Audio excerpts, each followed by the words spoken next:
une année aujourd'hui que Mermoz et ses camarades, Fichaudou, Lavidalier, Aizan et Cuvillier, ont disparu. Voilà une année que peu à peu s'est apaisé le pathétique des premières heures, car à l'instant même du désastre, il faut d'abord apprendre le nouveau visage de ceux que l'on aimait. Il faut en images fermer ses yeux qui regardaient si bien en face, croiser ses bras qui distribuaient de si beaux gestes, clore ses lèvres dont les paroles savaient si bien nous réchauffer, et le visage nouveau nous blesse durement au cœur. Puis la vie nous entraîne et le chagrin semble se disperser, l'image se fait moins pesante, pressante, peut-être avons-nous moins de peine. Nous le croyons, notre ami a changé, il a emprunté ce visage de cire, désormais nous voici résignés, qu'avons-nous à apprendre qui puisse encore nous faire du mal? Et cependant, ce que nous avions à découvrir, ce n'était point seulement le changement de Mermoz en mort, mais son absence. Et l'absence s'apprend lentement. Car ils sont dispersés dans le monde, les camarades de ligne, de Paris à Santiago du Chili, perdus dans les lointaines escales, et on ne les retrouve qu'au hasard des vols.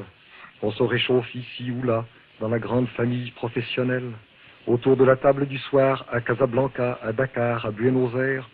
On reprend les conversations interrompues, on renoue de vieux souvenirs. La terre est ainsi riche de promesses, riche de ces jardins secrets, lointains, difficiles à atteindre, mais que nous retrouvons toujours un jour ou l'autre. Les camarades, la vie peut-être nous en écarte, nous empêche même d'y trop penser, mais ils sont quelque part qui nous attendent, silencieux, mais tellement fidèles. Et voilà qu'il nous semble aujourd'hui que depuis bien longtemps, nous n'avons pas rencontré Mermoz. Sa disparition nous blesse moins peut-être en apparence, mais elle nous atteint plus profondément. Mermoz nous manque peu à peu, comme pourrait nous manquer le pain. À force de ne pas entendre son rire clair, nous nous demandons, non avec l'esprit, mais avec tous nos réflexes, où donc est-il? Et nous découvrons lentement que rien ne le remplacera. On ne se crée pas de vieux camarades.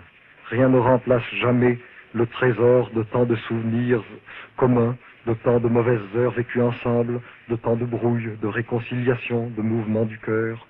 On ne bâtit pas de vieilles amitiés. On a détruit quelque part un jardin qui nous est désormais interdit, et le monde nous semble moins riche.